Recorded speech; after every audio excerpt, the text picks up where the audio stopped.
Hello everyone. आज हम लोग भारतीय संविधान के मौलिक अधिकार से जितने भी रिलेटेड प्रश्न हैं उनको आज देखेंगे। जो भी क्वेश्चन में पूछे जाते हैं संविधान के मौलिक अधिकार से, उनको आज सारे क्वेश्चन को आज हम लोग कवर करेंगे। तो देखते हैं सबसे पहला क्वेश्चन। सबसे पहला क्वेश्चन है कि भारत के किस भाग को भारत का मैग्ना कार्टा कहा जाता है, यानी कि भारत के किस पार्ट को मैग्ना कार्टा कहा जाता है। यानी कि इसका आंसर है 3, भाग 3। संविधान का भाग 3 किससे संबंधित है, यानी कि ये कह रहा है कि संविधान का भाग जो है किससे रिलेटेड है। नागरिकता, संघ के राज्य क्षेत्र, मौलिक अधिकार या मौलिक कर्तव्य। तो इसका सही उत्तर है मौलिक अधिकार। तीसरा क्वेश्चन है दोस्तों, संविधान में मौलिक अधिकार से संबंधित अनुच्छेद कौन से हैं, यानी कि संविधान में मौलिक अधिकार का जो प्रावधान दिया गया है वो कहाँ कितने आर्टिकल से कितने आर्टिकल तक है। तो इसका सही उत्तर है दोस्त 12 से 35। भारतीय संविधान में कुल कितने मौलिक अधिकार है, यानी कि संविधान में जो मौलिक अधिकार को डिवाइड किया गया है उनका कितने डिवाइड किया गया, कितने भागों में डिवाइड किया गया। तो इसका सही उत्तर है 6 भागों में।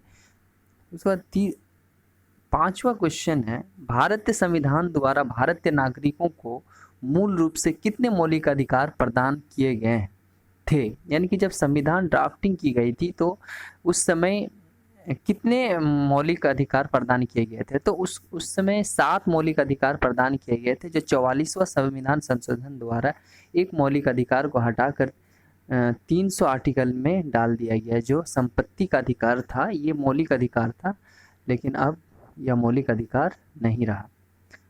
अगला क्वेश्चन की ओर चलते हैं।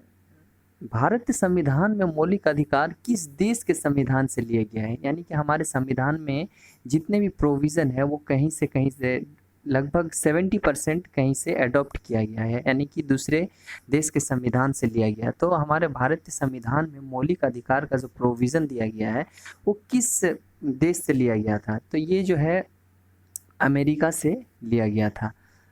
7वां क्वेश्चन है, भारतीय संविधान के अनुसार निम्न में कौन सा मूल अधिकार नहीं है। ये 4 ऑप्शन है, शिक्षा का अधिकार, सूचना का अधिकार, भाषण का अधिकार, जीवन का अधिकार। तो इसका सही उत्तर है सूचना का अधिकार भारतीय संविधान के अनुसार मौलिक अधिकार में नहीं रखा गया है। अगला क्वेश्चन की ओर बढ़ते हैं। निम्न में कौन सा मूल अधिकार राष्ट्रीय आपातकाल के दौरान समाप्त नहीं होता है, यानी कि जब भारत में इमरजेंसी का प्रोविज़न जो दिया गया है संविधान में, अगर कभी इमरजेंसी लगती है तो सारे फंडामेंटल राइट्स यानी मौलिक अधिकार समाप्त हो जाते हैं, एक्सेप्ट अनुच्छेद 20 और 21 को छोड़कर। उसके बाद जैसे कि 20 और 21 इसको प्रोविज़न दिया गया है।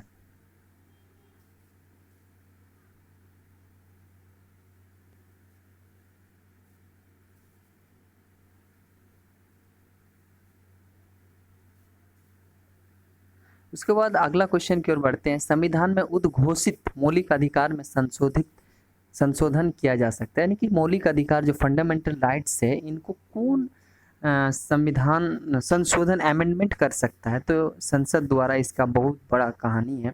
अगर इसको हम केस के साथ स्टडी करते हैं तो हम लोग जो केशवानंद भारती वाला केस आया था, इसमें संसद द्वारा इसको अमेंडमेंट किया जा सकता है। अगला क्वेश्चन है दोस्तों, मौलिक अधिकार को लागू करने का दायित्व किस पर है, यानी कि मौलिक अधिकार को लागू करने का दायित्व किस पर है। यानी कि उच्चतम न्यायालय, उच्च न्यायालय, संसद और एक और दोनों। यानी कि इसको जो मौलिक अधिकार को जो एग्जीक्यूट करने यानी कि लागू करने का जो दायित्व है वो दोनों को है, उच्चतम हाई कोर्ट और सुप्रीम कोर्ट को। मौलिक अधिकार का निलंबन कौन कर सकता है, यानी किसी भी पर्सन जो है उनका फंडामेंटल राइट्स को निलंबन कौन कर सकता है। तो ये राष्ट्रपति को पावर दिया गया है। समानता का अधिकार कौन से अनुच्छेद में दिया गया है, यानी कि समानता का जो अनुच्छेद फंडामेंटल राइट्स में जो 6 पार्ट में बांटा गया है उनमें से राइट टू इक्वलिटी जो 14 से 18 तक प्रोविज़न दिया गया है उनके बारे में प्रावधान करता है। अगला क्वेश्चन है, अनुच्छेद 23 और 24 के किस अधिकार को वर्णित करते हैं? 23 और 24 यानी कि फंडामेंटल राइट्स को जो 6 भागों में बांटा गया है, ये तीसरा पार्ट है फंडामेंटल राइट्स की कि शोषण के विरुद्ध अधिकार, शोषण के विरुद्ध अधिकार इसका सही उत्तर है। भारतीय संविधान के निम्नलिखित अनुच्छेद में कौन विधायन सत्ता पर पूर्ण नियंत्रण लगाता है? तो इसका सही उत्तर है अनुच्छेद 14। अगला क्वेश्चन की ओर बढ़ते हैं। भारतीय संविधान में नौकरी का समान अवसर प्रदान किया गया है, तो इसका सही उत्तर है अनुच्छेद 18, अनुच्छेद 19, अनुच्छेद 14, अनुच्छेद 16। तो इसका सही उत्तर है दोस्तों 16।